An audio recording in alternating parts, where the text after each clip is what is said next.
Halo adik-adik kelas 10, apa kabarnya? Semoga kalian semua berada dalam keadaan sehat ya. Nah, kali ini kita akan melanjutkan materi kita mengenai keanekaragaman hayati. Oke, kita ikuti bersama ya.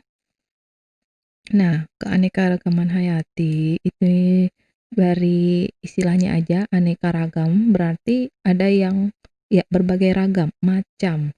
Hayati ini adalah makhluk hidup ya adik-adik. Jadi kita akan berbicara mengenai keragaman yang terjadi pada makhluk hidup. Nah, ternyata keanekaragaman hayati itu memiliki tingkatan ya adik-adik ya. Ada di mana ada yang tingkat gen, tingkat jenis atau spesies, dan tingkat ekosistem. Nah, bagaimana keanekaragaman gen, jenis, dan ekosistem itu? Contoh dan penjelasannya kita ikuti ya. Nah, keanekaragaman gen, kita lihat dulu. Ini contohnya agar adik-adik paham. Kita lihat di sini ada bunga mawar, ada yang warnanya merah, ada yang warnanya putih, kemudian ada yang ungu. Ini semua satu spesies, satu jenis ya adik-adik. Spesies itu sama dengan jenis ya. Nah, kalau pada manusia kita lihat di sini kulitnya beraneka ragam. Kemudian mungkin bentuk bola mata, oke, kemudian hidung dan lain-lain. Tapi ini sama-sama satu spesies yaitu manusia. Oke, ini contoh keanekaragaman gen. Bagaimana kalau pada tanaman? Ini ada mangga. Oke, lagi musim mangga, mungkin adik-adik bisa tahu ada mangga arum manis, ada mangga Indramayu, ada mangga udang katanya. Semuanya sama-sama Mangifera indica, jenisnya sama. Dan ini pada hewan, kita lihat ini ada kucing. Kucingnya imut ya adik-adik. Oke, ini juga satu spesies tapi kita lihat berbeda-beda warna kulitnya, warna bulu ya. Kemudian bentuknya, ukurannya, tapi ini masih satu spesies kucing ya adik-adik. Nah, sekarang kita masuk kepada pengertian atau secara teorinya ya. Apa sih keanekaragaman gen? Ternyata keanekaragaman gen ini adalah variasi susunan gen. Ya, jadi keanekaragaman yang terjadi pada satu spesies yang sama karena adanya variasi susunan gen.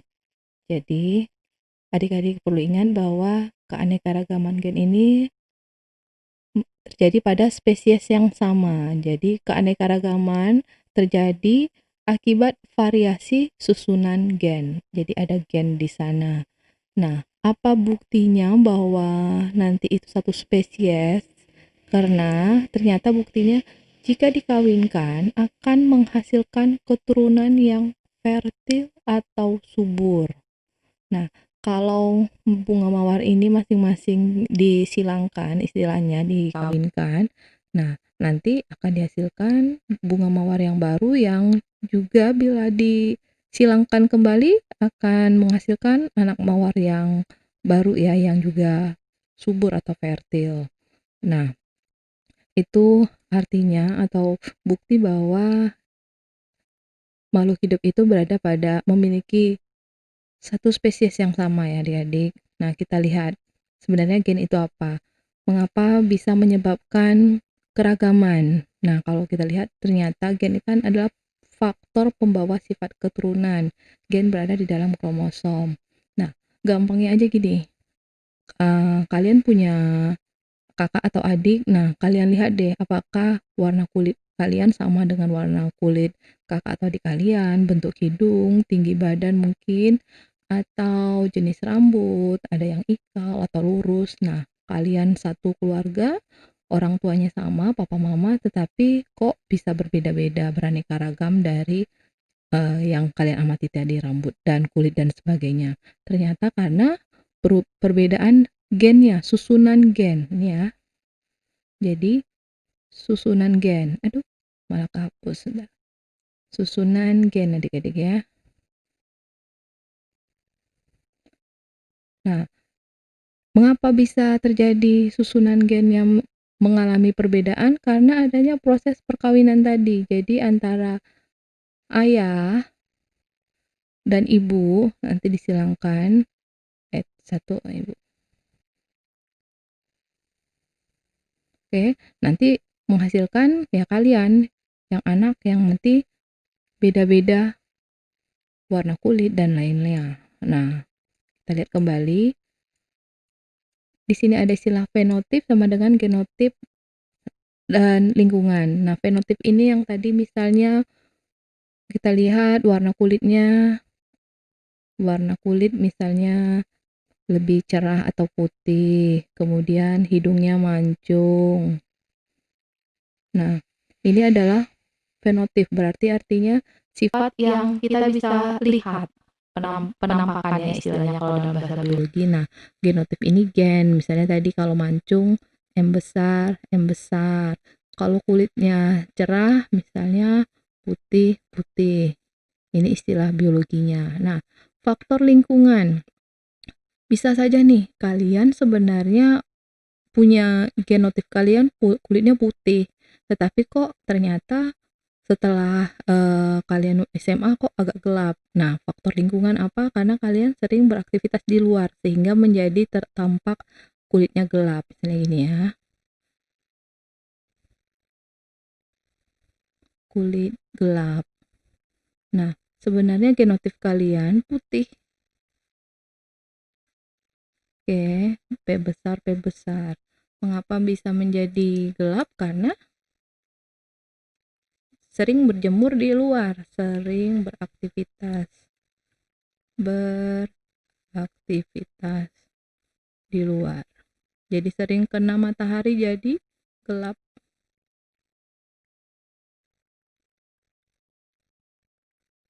Nah, makanya kalian menjadi gelap. Itu adalah contoh faktor lingkungan. Sehingga genotip sama dengan, ini tadi. Fenotip sama dengan genotip yang dipengaruhi oleh lingkungan, tambah lingkungan. Oke, adik-adik ya.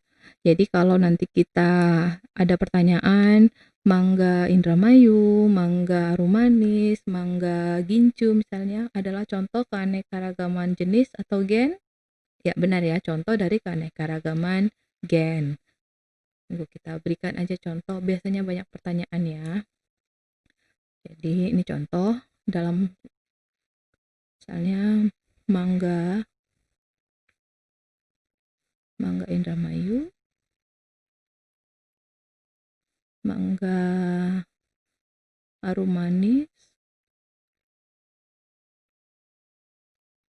dan lain-lainnya. Ini contoh. Kemudian biasanya berbagai jenis padi. Ada padi IR5. Oke, ada padi IR, ada IR5, ada rojo lele katanya, dan lain-lain. Kemudian biasanya pada misalnya berbagai tadi ada kucing, kemudian ya ini ras manusia, mawar ya di atas, dan lain-lain. Dari adik kita lanjut dulu. Nah, sekarang kita lihat keanekaragaman jenis. Nah, keanekaragaman jenis kita lihat dulu. Jadi keanekaragaman yang terjadi pada, nah gini ya, jenis atau spesies yang berbeda. Nah, kita tahu jenisnya berbeda dari mana? Yang pasti kalau sudah dituliskan nama ilmiah seperti ini, Phaseolus radiatus, Aratus hypogea, berarti keduanya adalah contoh dari keanekaragaman jenis. Jenisnya sudah berbeda, spesiesnya sudah berbeda ya adik-adik. Nah, kita tahu apa? Taunya dari mana bahwa spesiesnya berbeda? Ya tadi, dilihat. Bentar ya, Nah, dari bentuk atau morfologinya, fisiologi, anatomi, tingkah laku, oke, ini sudah berbeda. Kita lihat di sini, Phaseolus radiatus ini adalah kacang hijau,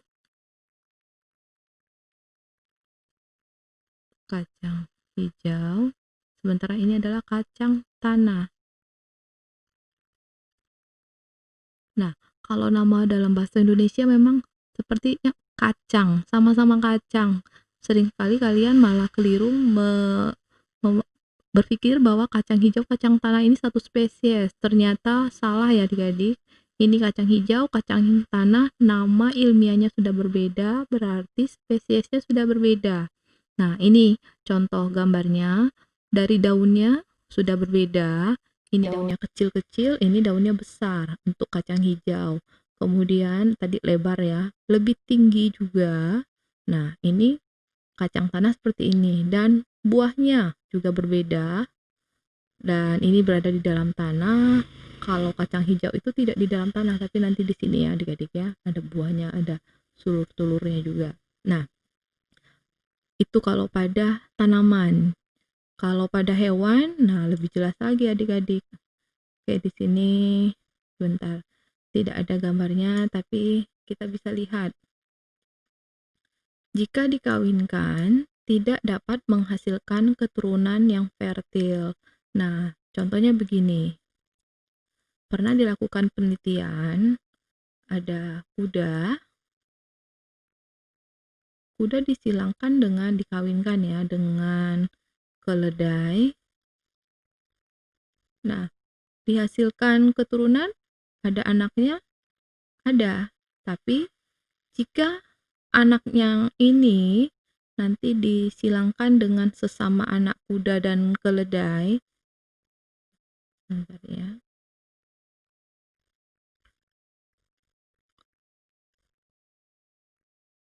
Ada anak sini. Nah, yang ini dengan yang ini disilangkan, ternyata nanti tidak bisa menghasilkan keturunan, jadi nggak bisa menghasilkan anak. Tidak ya, tidak dapat menghasilkan anak. Ini adalah contoh bahwa kuda dan keledai tidak satu spesies atau merupakan contoh keanekaragaman spesies jenis. Nah, biasanya juga sering ditanyakan kalau kita tahu, jadi kalau pada hewan misalnya ada kucing, kemudian ada harimau, kemudian ada di sana misalnya singa. Nah, ini contoh keanekaragaman jenis. Keragaman jenis ya adik-adik. Nanti mereka berada pada satu keluarga ya. Ada pada tingkatan taksonomi nanti ada bagian yang sama, tetapi dari tingkat spesiesnya sudah berbeda. Kemudian kalau apalagi ya, kalau kacang-kacangan sudah pasti berbeda. Nah, contoh lainnya adik-adik ya, kalau tadi yang di atas ini tadi kacang tanah, kacang hijau, kacang buncis. Kita buat yang lebih rapi aja deh ya. Nah, di sini aja. Jadi selain itu tadi ada awalnya ada kacang tanah, kacang hijau, kacang misalnya buncis, kacang panjang. Nah, ini tetap keanekaragaman jenis ya, keanekaragaman jenis. Kemudian nanti kalau ada kelapa, kemudian ada aren, ada kemudian palem, ini juga contoh keanekaragaman jenis adik-adik. Karena sepintas mungkin mirip, tapi tidak. Oke, bentar kita lihat gambarnya kalau ini. Oh ya, sebentar. Kita lihat kelapa, aren, dan sebagainya. Nah, kelapa. Oke. Ini sering keluar dalam soal ya adik-adik. Gampang tapi sering kali terkecoh. Kemudian ini kelapa. Aren itu gimana sih? Ini aren. Oke, kemudian palem. Oke, di sini pohon pinang nih ya.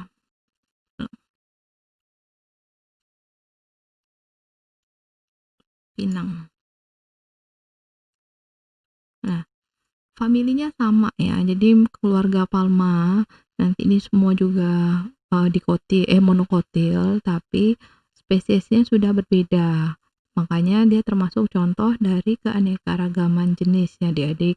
Buahnya sudah berbeda ukurannya, kemudian bentuk secara umum bentuk pohonnya, tinggi tanamannya itu sudah berbeda.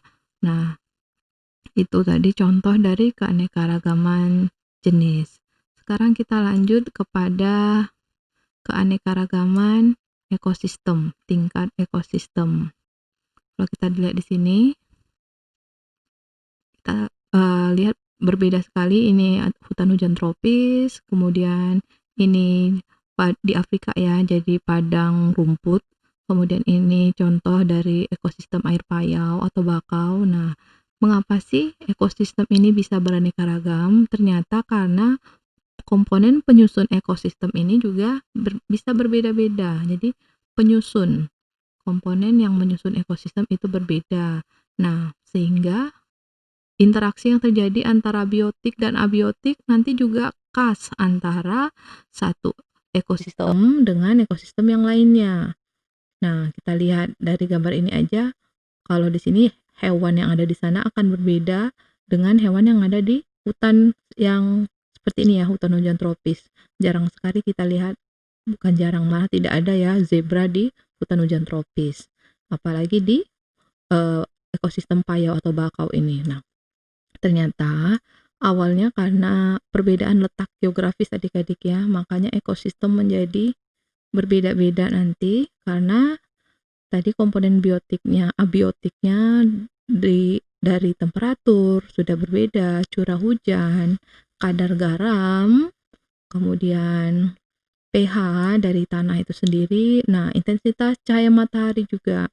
Ada lingkungan yang sinar mataharinya itu hanya beberapa jam saja. Kemudian ada yang sepanjang hari atau terangnya lebih lama, siangnya lebih lama daripada malam. Nah, ini akan mempengaruhi nanti jenis tanaman yang bisa hidup di sana adik-adik. Makanya di sini saya tuliskan fauna dan floranya nanti khas untuk setiap ekosistem.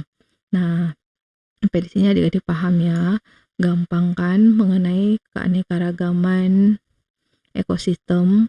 Bahkan di Indonesia saja, negara kita ini, kita nanti bisa ya pada pertemuan selanjutnya bisa dibagi antara menjadi 3 daerah yang khas ya. Jadi nanti ada untuk hewan, ada yang mirip dengan Indonesia bagian barat, hewan yang khas bagian tengah, kemudian ada yang nanti mirip dengan Australia untuk hewan yang ada di bagian timur, seperti itu. Nah, sampai di sini dulu materi kita hari ini adik-adik. Kalau masih ada pertanyaan, masih ada yang bingung, silakan adik-adik menuliskan pada kolom komentar ya. Dan tetap semangat adik-adik, kita bertemu pada pertemuan berikutnya ya.